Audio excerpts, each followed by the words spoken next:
one magnificent day, she met her man, they disappeared behind the northern sun. There was a rasp of hard men, drinking wine from a cardboard box, sporting jail tattoos, smoking white ox. Tough guys all, but when they speak of noise, no one would go near them. That's if they had a choice. And you could feel the fear whenever they heard her voice. Anytime you go out indoors, you may feel afraid, get an adrenaline rush.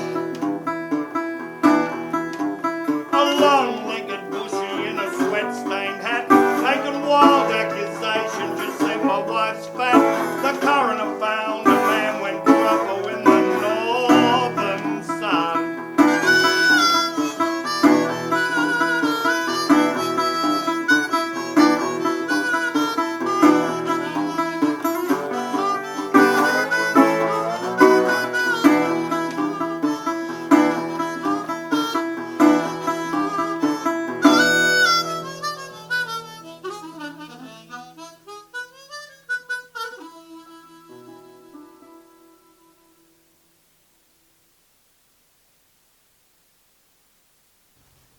That was some Oz blues. Now, Oz blues just didn't suddenly appear from nowhere. It had to evolve. And luckily, I was around for most of that evolution. This is my own personal journey from blues to Oz blues. There was a lot of people involved, and as the story goes on, I'll mention many of them, but if I don't mention them, it means that they weren't in the right place at the right time. Okay, we're going to start off in Spring Hill. It's about 1963. I'm a raging Beatles fan. I bought Please Please Me, their first album, the very first day it came out. And I love the Chuck Berry songs, and I love the Little Richard songs. So the next albums I bought were Best of Chuck Berry and the Best of Little Richard. I was already learning to play the guitar, and I had hair just over my ears. And to keep track with what was happening with the British beat scene, and that's all I was interested in, I'd buy this magazine called Fabulous. And one day I'm going through Fabulous and I see a picture of a band that looks exactly the way I feel. And the name of this band is the Rolling Stones. And where most bands, when they were interviewed, they'd say, what's your favourite colour? Green. Favourite pastime? Playing music with my friends and helping orphans. Here was this fella named Keith Richard. He'd dropped the S off his name because of Cliff Richard. And his favourite pastime was smoking marijuana. Now, I didn't know what marijuana was, but I knew it was naughty and probably illegal. So I was very impressed with the Rolling Stones. So the very first day the Rolling Stones album came out, I bought it. I think I ran home, got my sister's radiogram, took it into my room, started playing the songs, and I'm reading articles I had and the back cover, and they mentioning people like Howling Wolf, Bo Diddley, Slim Harpo. They loved a fella named Jimmy Reed. And one of the articles also said that they were named after a Muddy Waters song called Rolling Stone. And I'd heard of Muddy Waters because on the back of the Chuck Berry album it said that Chuck Berry had found out about Chess Records from Muddy Waters. So I think I'll do a little bit of Rolling Stone for you.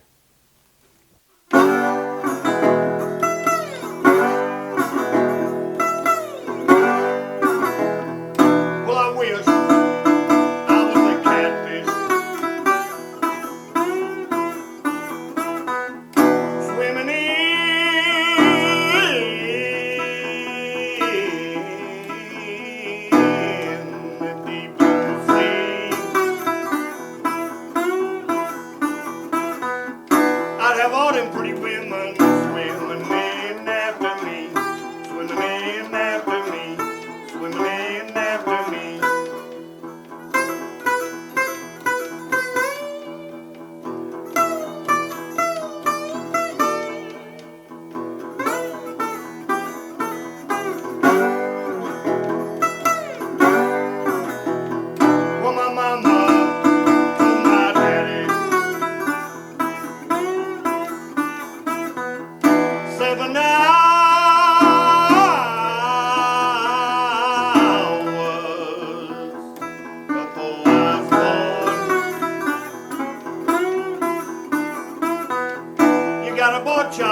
I suddenly realised, after listening to the Rolling Stones, that I'd heard blues before.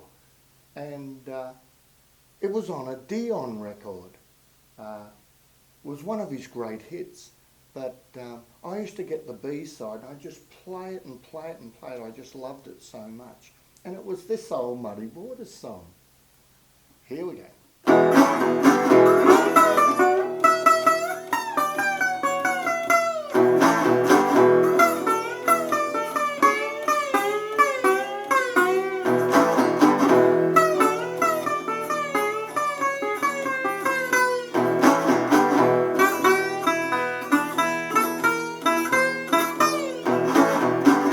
Gypsy woman told my mother, it was on the day I was born, you got a boy child coming, gonna be one hell of a son of a gun. Make old and pretty women, make them all jump and shout. Soon everybody in the world gonna know what I'm all about. Lord, I'm here. Everybody knows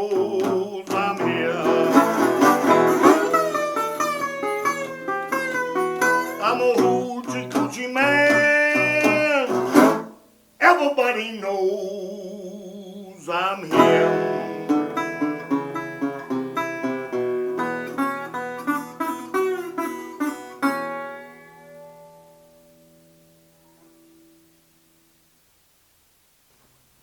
So the very next day, after listening to the Rolling Stones, I went into the city to buy some blues records.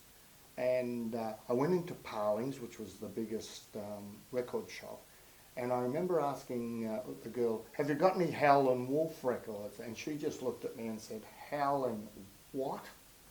And so Brisbane was pretty much a blues-free zone at that particular time.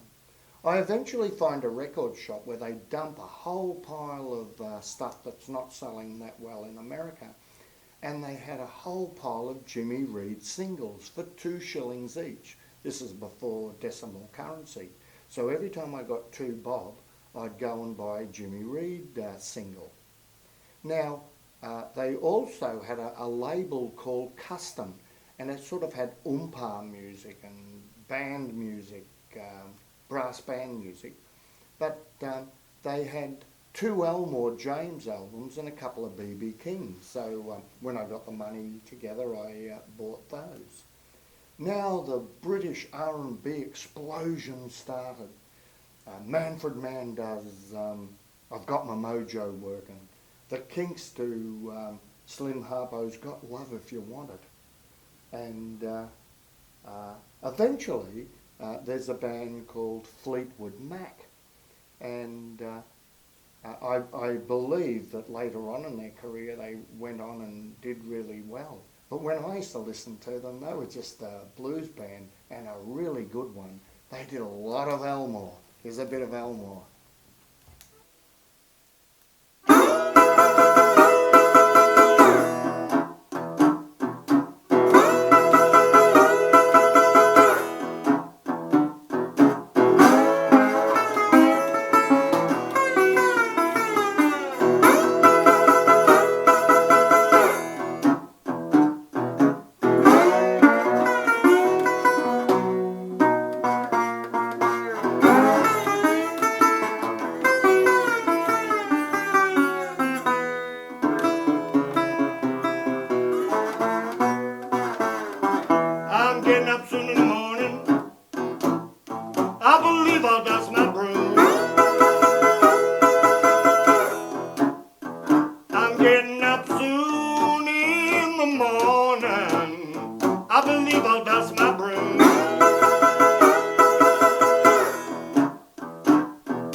people left this morning. She broke up my happy home. I think I'll write a letter, telephone every place I know. I think I'll write her letter, telephone every place I know. She ain't in West Australia, she may as well be. She may as well be. She may as well be in East Monroe.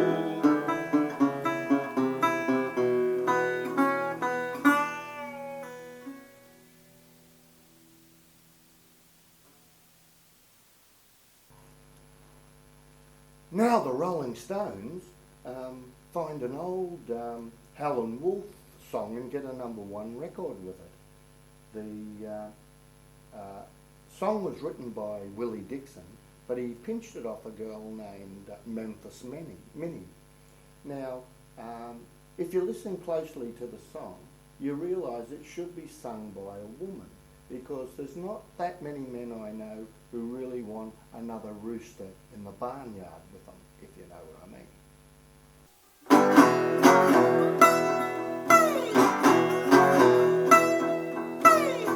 I have a little red rooster, too lazy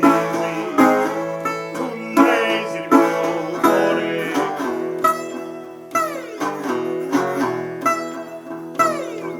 I have a little red rooster, too lazy to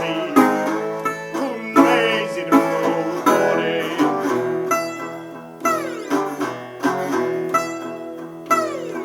Keep everything in the barnyard upset in every way.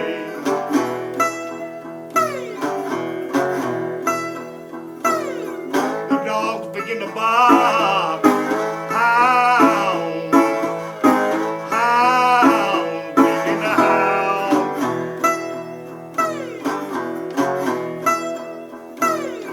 The dogs begin to bark, hound, begin to howl.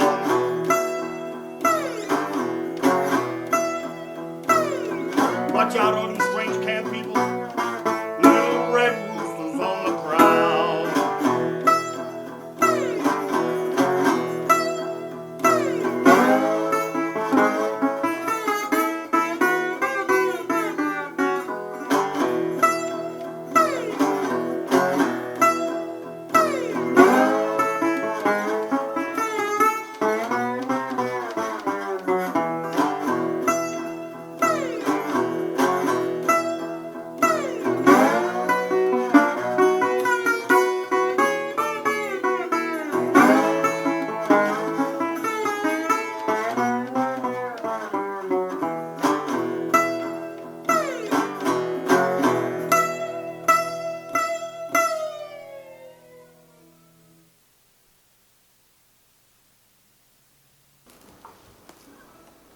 Now, there was only one radio station in Brisbane that played me blues, and it was Radio 4BC, and it was in Wharf Street between the valley and the city. And there was only one DJ who played me blues on the station, and that was Tony MacArthur. So I'm listening to his show one night, and I hear I was born in Chicago. And I thought, wow, who's this? And I had a little tape recorder, and I grabbed it and I ran to 4BC. And when I got there, Tony said, oh, I thought I'd be seeing you, Matt, because he knew I was a bit of a blues enthusiast. And I said, who is it? And he says, that's the Paul Butterfield Blues Band. So they instantaneously became my favourite band until I heard Buddy Guy and Junior Wells. And then they took over. So I'm going to do a song, it's been done really by many artists since the 20s and 30s, but I first heard it on that Paul Butterfield Blues Band album, And of course it starts off with those immortal words, I woke up this morning.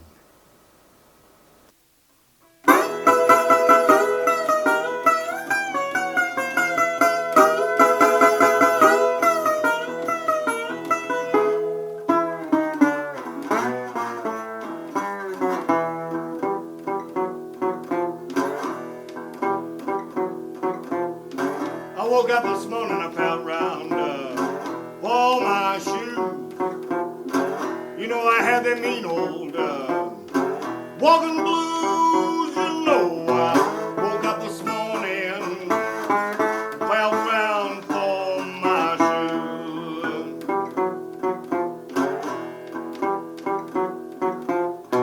You know I had the mean old walking blues.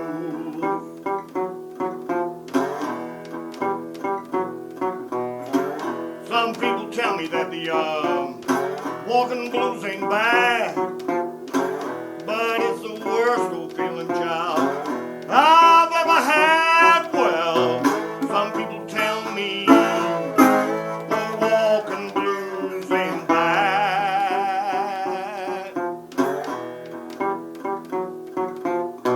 but it's the worst old feeling that I've ever had.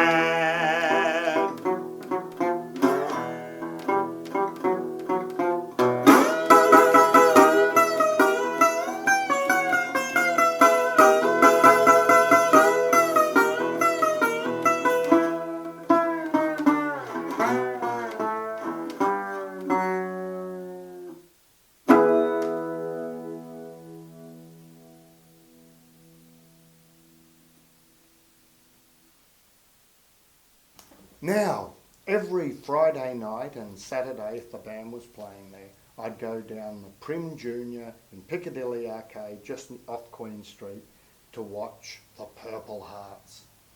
The lead singer of the Purple Hearts' name was Mick Hadley, and he'd only recently got out from England, so all his friends in England were sending him the latest rhythm and blues records. So they were doing the entire Five Live Yardbirds album months before it was released in Australia. And they were doing songs off the Graham Bond organisation album. Two of the guys from Graham Bond eventually team up with Eric Clapton and form Cream. So they've got all this incredible material. And the lead guitarist's name was Barry Lloyd, or better known these days as Lobby Lloyd. And I say that part of my musical apprenticeship was sitting in front of Lobby Lloyd's amp. I'm probably deaf to this day, and watch this magician just play the guitar. He was an incredible inspiration to me. Now, as much as I loved the Purple Hearts, I didn't want to play what they were playing. I wanted to play authentic rhythm and blues. So to do that, I was going to have to get the original albums and work out what they were doing. So I packed up and went to Melbourne. Now, a couple of friends had already left for Melbourne. They were Paul Evans and Paul Murphy, and they were living at Middle Park, so I went and stayed with them. And every spare dollar went on buying blues records and, of course, fancy clothes. We were in Melbourne, we had girls to impress, so the money went on that. I bought Bo Diddley albums, Howlin' Wolf albums, John Lee Hooker, all the Excello guys, Lazy Lester, Lightning Slim, Slim Harpo. So I had this amazing record collection. And I also found that if you wanted acoustic blues, you went to a folk import shop. So I started hanging out at folk import shops and got some Big Bill Brunsey, Sonny Terry, Brownie McGee. In fact, I saw Sonny Terry and Brownie McGee play at the Melbourne Town Hall while I was there. And I eventually come across this album called King of the Delta Blues Singers by a fellow named Robert Johnson. Now, Keith Richard, whether he's got the S or not on his name, once said that when he heard Robert Johnson, it pretty much changed his life. Well, let's see if we can change a few lives.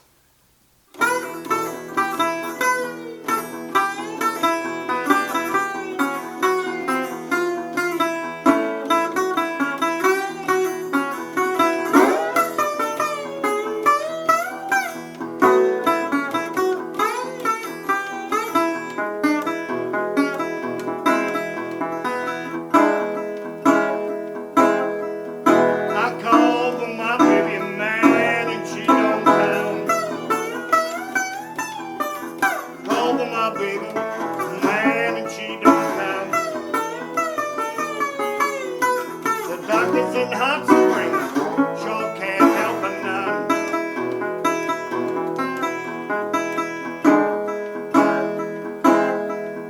Hey, hey, honey, where you stay last night? Hey, hey, hey, honey, where you stayed last night? You held tangled and you ain't talking right.